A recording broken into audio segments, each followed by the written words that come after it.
How old you think I am? How old do I think you are? Yeah, tell me. 25. I wish I You're was. 26. No, ma'am. I'm 78. 78 or 79. One of them. When I met Mr. Brunel, he was wearing a cabbie hat over his curly white hair and a big smile that showed 2 gold teeth. I'm beginning to die. Born 1944. He's had 4 strokes, which makes his speech a little hard to understand sometimes, but his eyes still sparkle. Mr. Brunel lives in the St. Paul's quadrant in downtown Norfolk.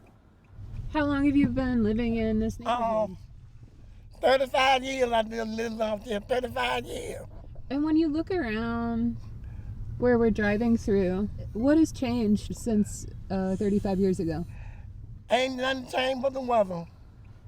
I've seen so much stuff happen in this park. Yes, man, I've been here a long time.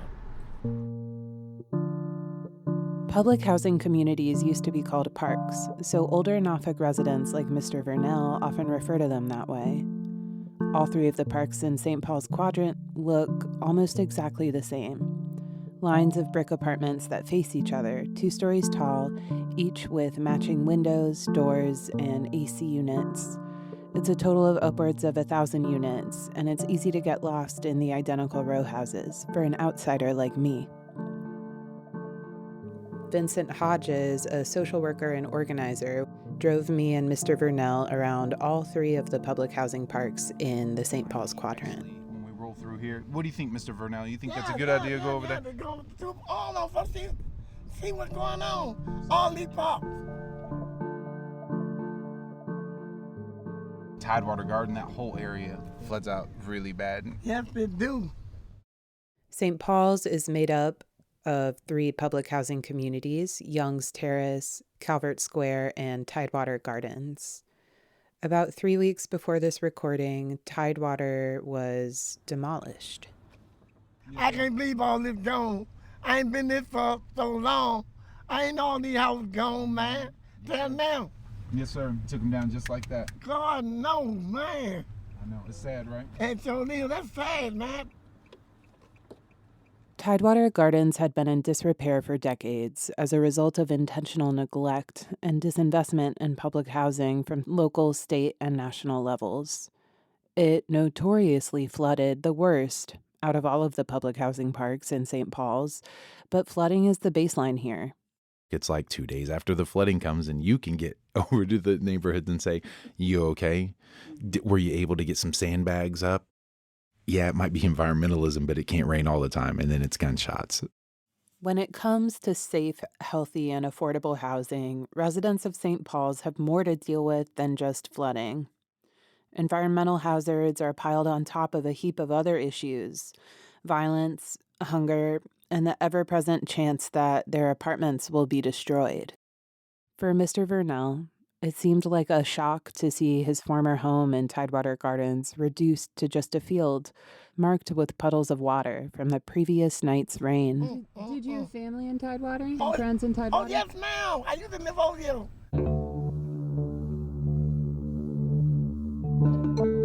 This is Waiting Between Two Titans, a limited podcast series from the Repair Lab about sea level rise, housing, and the history of race in coastal Norfolk, Virginia. I'm Adrian Wood. We spent the last 2 episodes looking at the deep and recent history of Norfolk, reviewing how the city government has worked hand in hand with the private housing market to create conditions that have led to poverty and housing scarcity in mostly Black neighborhoods. Now we'll question some solutions imposed upon these same people, a cycle that repeats over time. Right now, real people are making decisions about where real people will and will not be able to live in Norfolk. In our last episode, we introduced Vision 2100, an urban planning document that divvies up Norfolk neighborhoods based on their value as future sites for home, work, and play, given which parts of the city are projected to be underwater in the next 75 years. On the Vision 2100 map, many formerly redlined neighborhoods, like the St. Paul's Quadrant, are now being identified as ripe for gentrification. Meanwhile, wealthier, whiter areas along the coastline will become uninhabitable due to climate change-fueled sea level rise. Vision 2100 follows a pattern called urban renewal. Urban renewal displaces poor people, usually people of color, through construction projects that aim to increase property values and therefore income taxes for the city. They also clear areas to create space for economic drivers like Starbucks and art galleries and stadiums that boost appeal on the real estate market. In this episode, we'll hear how current processes of redevelopment in Norfolk echo historic urban renewal projects. Projects rooted in white anxiety about poor Black people. For residents like Mr. Vernell, who was born and raised in Norfolk, these processes are uncomfortably familiar.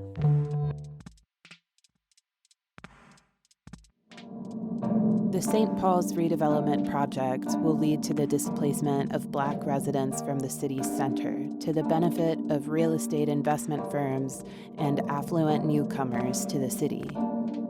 The project embodies public-private partnership in the form of housing choice vouchers. You've probably heard of Section 8, a program that uses government and private investment to help cover the cost of housing.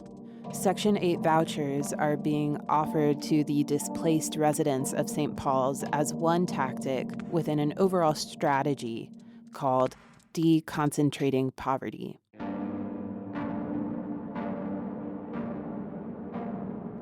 Deconcentrating poverty means forced relocation. In the case of St. Paul's, deconcentrating poverty is also tied with government neglect of poor people and the demolition of brick-and-mortar public housing in favor of private housing that the public partially pays for. Deconcentrating poverty embraces the market and rejects taxpayer-funded units.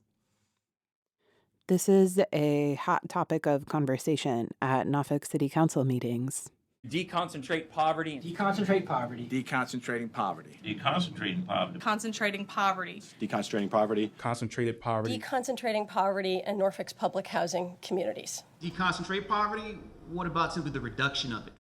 If one more person says deconcentrating poverty to me, I'm going to lose it. Deconcentrating poverty, that whole concept is rooted in racism.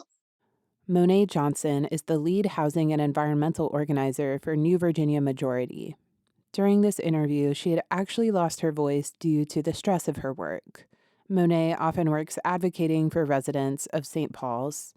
As residents of public housing, their landlord is a government agency called the Norfolk Redevelopment and Housing Authority, the NRHA. With everything that the NRHA does, I think they've sort of become like a one-trick pony in which it's like, just displaced people will figure it out later. Do you feel like the literal changing landscape of Norfolk with processes like sea level rise contribute to the NRHA working in that way? No, I think that they've just innately been terrible to Black people, to be honest. I think this is just the newest excuse. And even if we were to talk about deconcentrating poverty, why does it always pick up the Black people and the poor people and move them somewhere else, as opposed to making where they live more desirable? As an urban renewal project, deconcentrating poverty stretches back generations. In Norfolk, most of these projects have been stewarded by the NRHA. Established in 1940 as a housing authority, the NRHA would become the primary entity responsible for redevelopment and resulting displacement that is now notorious in the city of Norfolk. Let's review the NRHA's track record. 1955. Our mayor back then was named Fred Duckworth.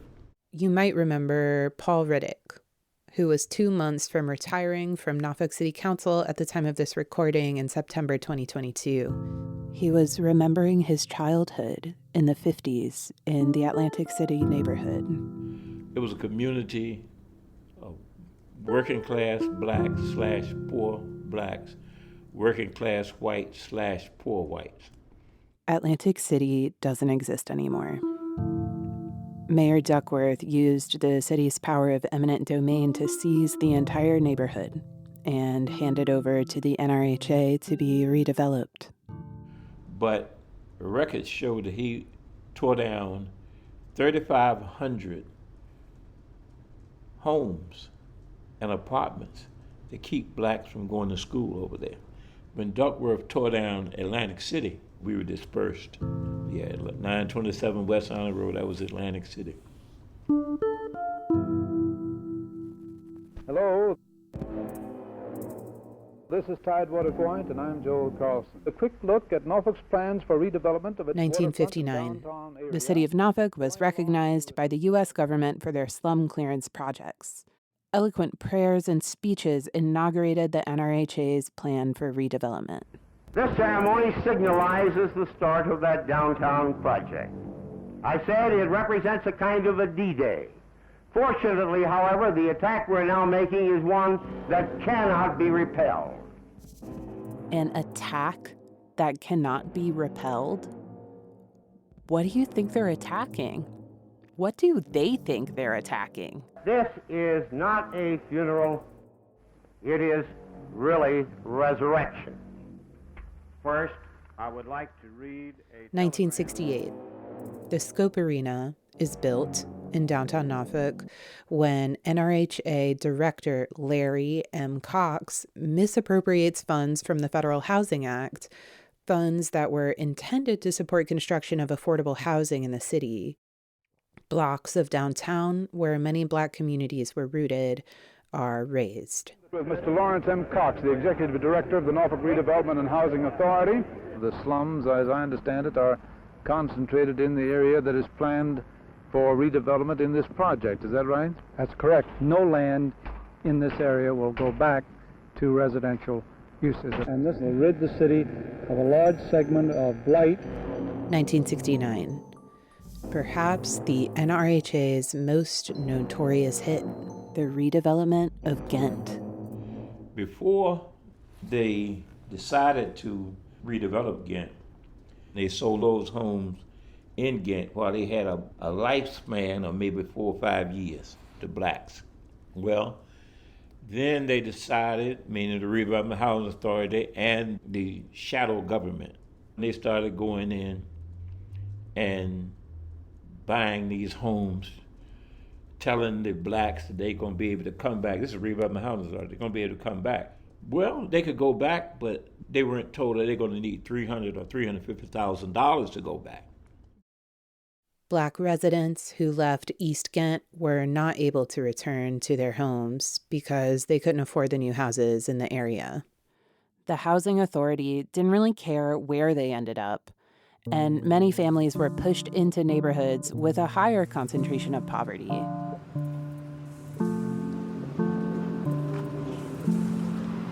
All kinds of stuff in here for you. Okay. When I visited with Mr. Vernell and Vince, we stopped in Ghent for lunch. Mr. Vernell, I know a place where you like meatloaf. I can't complain, but I ain't a meatloaf person. Well, do you like club sandwiches? Y'all sound family good. Okay, good. I got you then. Oh, yeah. I used to live over here. Back in the days, 1965, I was living in Ghent. And you lived with your family? Oh, yes, my mama, dad, and my sister and brother. They're tearing it down like they get all these big houses. That's what it did. Mr. Vernell used to live in Ghent with his family. They all got displaced when the NRHA redeveloped it. Just like their neighbors, Mr. Vernell and his family were told that they would be able to come back to Ghent, but they weren't told that they wouldn't be able to afford the steep prices on the fancy new houses in the redevelopment. Residents of Tidewater Gardens are facing a similar offer from the NRHA, one that eerily echoes what happened to Mr. Vernell and his family decades ago. Came in here, tore everything down, kicked black folks out. So then, told us we can move back. Told us we move back. The rent too high. Told us we could come back. And that's kind of the same thing that they're telling these folks is like, yeah, you have a right to return if you can afford the rent. Did. If you can afford the rent. So couldn't. They know what they were doing. They knew what they were doing. The city first announced plans to redevelop the St. Paul's quadrant in the 90s, but it took 30 years for them to get the funding to go through with it. Since then, residents have had to carry the weight of potential displacement in the back of their minds. I got to speak to Monet Johnson, the housing and environmental advocate from New Virginia Majority, on a day when she was feeling better and had her voice back. This is what she told me. The demolition of Tidewater Gardens was sort of like an urban legend for a long time, so I think there's a lot of, I can't believe it's actually happening. There was just always this air of, they're going to tear this down. Downtown's getting too nice. They're going to tear this down. That kind of latent worry is rooted in the history of how urban renewal projects have shaped Norfolk to assuage white anxiety. And it takes a toll on people. It showed up in public comments at the city council meeting when the demolition was officially announced in January 2018. This is Deborah Ross, a resident of Tidewater Gardens at the time. In the past, when changes came, you tore down, things happened, it left a lot of people homeless. We go around in the circle up and down. One minute you're going to tear it down, when we're ready to move forward. We're going to do it, make a decision to do it. Just understand we are people who need somewhere to stay at. What was once, they're going to tear this down, is like, they are going to tear this down. They have the money, they've made the time, they're sending people letters, they're tearing this down. It's hard to shift from they're always saying that, to no, it's happening. For a lot of people, that notice came with get out in 120 days. Once the neighborhood is torn down, what happens to the people who used to live there? The idea from the housing authority and the city is this. Those people will move into nicer neighborhoods using Section 8 vouchers to cover most of their rent. The goal is to create more mixed income communities. This is a popular goal among both residents and city council. Residents of St. Paul's have expressed their desire for mixed income communities in public hearings. But the strategy of deconcentrating poverty is what hurts. Their theory is that the issue is not that people have actual systemic roadblocks to where they want to be. It's just that they're around too many like-minded people. And so if we break them up, they'll just magically get into better situations. Deconcentrating poverty as a strategy doesn't necessarily take into account the kinship networks that support the lives of people living in Young's Terrace, Calvert Square, and formerly Tidewater Gardens. For example, Mr. Vernell has 8 family members who also live in Young's Terrace. That doesn't count the dozens of friends, chosen family, and neighbors who support him and each other in webs of care that are critical to their survival and central to their lives. People who walk him to the door, who give him a ride to the store, check in on him, even come play dominoes with him, bring him food. This kind of network isn't necessarily special, but it is exactly what's being targeted by proponents of deconcentrating poverty. Unconventional family structures that don't fit the male breadwinner nuclear family mold. As we drove out of Young's Terrace, Mr. Vernell asked that we pause and roll down the window so he could say hi to his chosen daughter. I want to holler at my daughter. Yeah. Hey, darling. Hey, darling. I love you, daughter. Just one of many folks Mr. Vernell waved to or said hi to as we drove through the neighborhoods. But this time, in the same breath, in the same minute, Mr. Vernell pointed out a memorial that his daughter was standing next to. That's where the 5 women were murdered last year. Yeah, that's murdered, the 5 women. Or it was 3 women that died. Yeah. But 5 women were shot. Yeah, right there. Yep. Yeah. 2 of them were part of the LGBT. Why don't you take the picture with your camera? You can hear it in his voice. Take a picture of it. This is important. He wants to make sure that we see it, acknowledge what the memorial means, and remember it. Kinship networks like Mr. Vernell's exist alongside both extreme and mundane tragedies that punctuate the daily lives of residents. There's gun violence that has gotten worse since the beginning of the redevelopment project. It's also challenging for residents to access fresh and healthy food at prices they can afford. Residents who still live in Young's Terrace and Calvert Square don't receive adequate attention for maintenance requests. And some of the maintenance issues are severe. So this is not even like maintenance, like, oh, my screen door is broken. Like, these are serious issues that people don't care about. People's bathrooms, they're all upstairs, so people's toilets are leaking onto the dishes. Downstairs on their dish racks, people don't care about that. It's a lot of pretty egregious stuff. The demands residents and advocates are making are pretty reasonable. Safe, healthy, and dignified housing. I wish they would have started building. I think if I can change one thing, it was you should have started building something. Move people one time. It's not even don't move us, we're not going. It's just give us somewhere to go that's worth going to. Residents of the St. Paul's quadrant cannot stay there the way that it is. That much is clear. But the mode of redevelopment isn't just about deconcentrating poverty. It also reinforces persistent patterns of segregation and environmental racism across the city, pushing Black people out of the places that are slated to receive the most protection from sea level rise. Tidewater Gardens flooded the worst out of all of the public housing communities because it was built over top of a filled-in riverbed. I think Tidewater Park flooded the worst out of the three. Oh, yes, it do. Yeah, this park, the worst. This park here worse than any cause on the sea level. This park here, this will make close to the river. That's why they get flooded more. With the redevelopment, 44 acres of what was formerly Tidewater Gardens will receive a new stormwater system and a blueway that restores that river that was originally filled in. The blueway is a flooding protection that aligns with and emerges partially from the Vision 2100. St. Paul's is in the red zone on Vision 2100's map, which means that it's slated to receive some of the most intensive protections the city offers through their infrastructure projects. Before the St. Paul's redevelopment, the red zone on the Vision 2100 map was demographically proportionate in terms of race to the city of Norfolk as a whole, which means about 60% white, 40% Black. After the redevelopment, accounting for the assumed removal of the Black population of St. Paul's, the red zone becomes grossly disproportionately white. The imaginary crowds who will flock to the market rate apartments at the new St. Paul's will receive the best of Norfolk's infrastructure protection from sea level rise. Not the families who suffered through the worst of the flooding, the demolition, or the multiple forced moves from unit to unit. Because deconcentrating poverty disregards those families' experiences.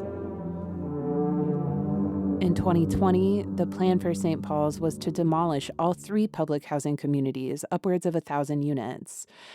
But that plan changed after January 2021, when Monet Johnson was a plaintiff with a New Virginia majority in a lawsuit against the NRHA, advocating for St. Paul's residents who were being displaced by the redevelopment. Yeah, so that was us. That was our community group. And I think it's considered like the largest discrimination lawsuit that the city of Norfolk has faced. All of the residents of St. Paul's are Black people. It's like upwards of 95% African American over there. The lawsuit was about like the right to return, the right to stay in Norfolk as a Black resident and not be threatened because the land you're on is now considered valuable. This lawsuit, filed and decided in 2021, alleged that the NRHA was perpetuating segregation through their historic urban renewal rearrangements of Norfolk. The city, through the NRHA, was forced to pay the residents of St. Paul's a cumulative total of $200,000 and set aside an additional 41 units at the market rate apartment complex across the street from St. Paul's. It's called Market Heights. The other thing that the lawsuit did is stop the other 2 communities in St. Paul's quadrant from being redeveloped, at least for now. There is something in there that basically says, and you can't turn around and do this again. You need to look into the effects of what you've done and try to make equitable decisions for the other communities. And somehow the time span of 5 years is on that. So the city went from, we're going to tear down Tidewater Gardens, then we're going to Youngsters, then we're going to Calvert Square, to very specific conversations about, we're not tearing all of this down. We're only tearing down Tidewater Gardens. But I think that the writing is on the wall. But that also means that Young's Terrace and Calvert Square will not be receiving the new drainage system or the fancy blue way that keeps their neighborhoods dry. They'll be protected from storm surges by the downtown flood wall, but they're gonna keep flooding. Can you remember a time when it flooded really bad? Oh, yes, now. When was the last time that happened? 3 months ago, real bad. Now the money gonna get out. How long could you not get out of the house? A day and a half. Had to wait till the water go down. Water makes existing problems worse. The city announced to residents that the demolition of Tidewater Gardens had released loose asbestos. Residents who were still living in Tidewater units at the time of the demolition were exposed to it before they got moved out. This is Vincent Hodges. Adrian, like, they're doing construction across the street from one of my tenants, like right there. I mean, construction right there, open asbestos right there. My dad died of mesothelioma due to dealing with asbestos on naval ships. We know it's harmful at minimum, and we know we're moving it at minimum. It's exacerbated when rains come. We had a series of rains a couple of weeks ago. You could drive into Tidewater Gardens and the air smelled different. I mean, noticeably different. Chemicals, something. Water is taken care of there at the rate of convenient displacement. Water's taken care of at the speed of redevelopment. The speed of redevelopment is negotiated by the powers that plan it, the city council and the NRHA. Their relationship allows both to avoid accountability. It's like the meme of the two Spider-Men pointing at each other. That's my job. I go to the city, I'm like, can you help these people? They're like, ask the NRHA. I go to the NRHA, I'm like, hey, can you help these people? They're like, ask the city. As of fall 2022, 618 low-income units in chronically flooding Tidewater Gardens have been demolished, to be replaced with a total of 714 brand new units on site.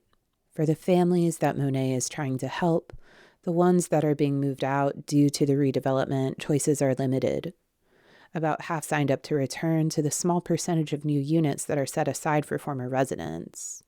The idea is that they'll live somewhere else until the new units are built, then come back. The NRHA offers housing choice vouchers to facilitate this process. They're also known as Section 8 vouchers. Section 8 is the main tactic within the strategy of deconcentrating poverty. The vouchers are intended to supplement rent payments for low-income families. About a third of the new units are voucher eligible.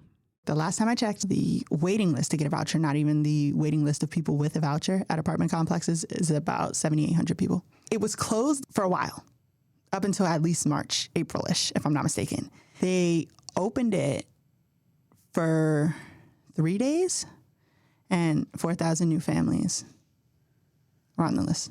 It's closed again, so we're at like a 7,800-ish number.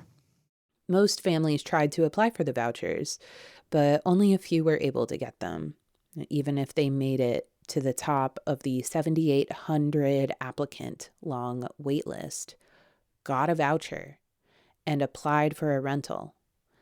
The hoops to jump through just get higher and narrower.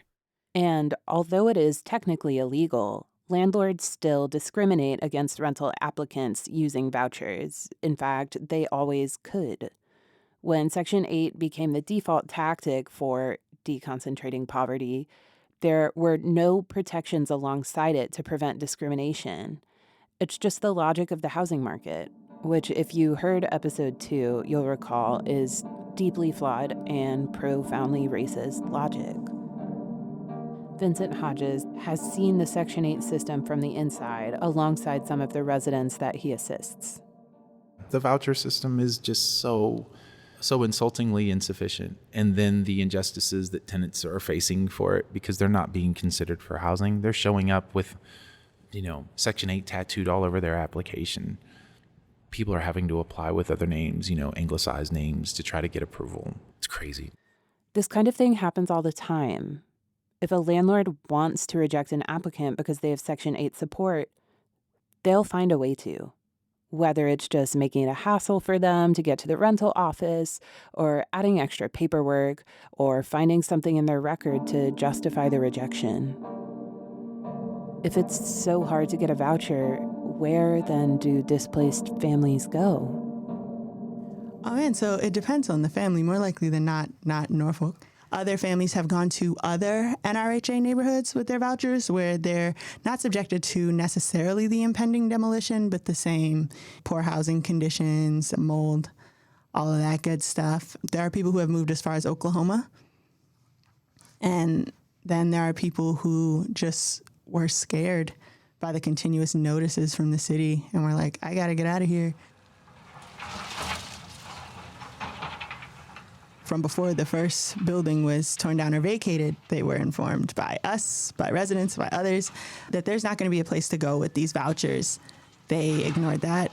When they started tearing things down, they ignored it. When they started moving people from one part of a neighborhood to another part, because they couldn't find places to go, they ignored it.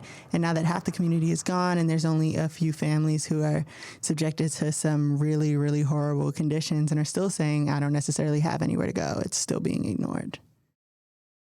For people still living in poverty in the St. Paul's quadrant, the high-handed interest in deconcentrating them has led to some really painful circumstances. On our ride together, Mr. Vernell rolled down his window and said hi to almost everyone we passed. There was one friend who he hadn't seen in quite a while. Hey, Tony. After you, man. Why you been around the house?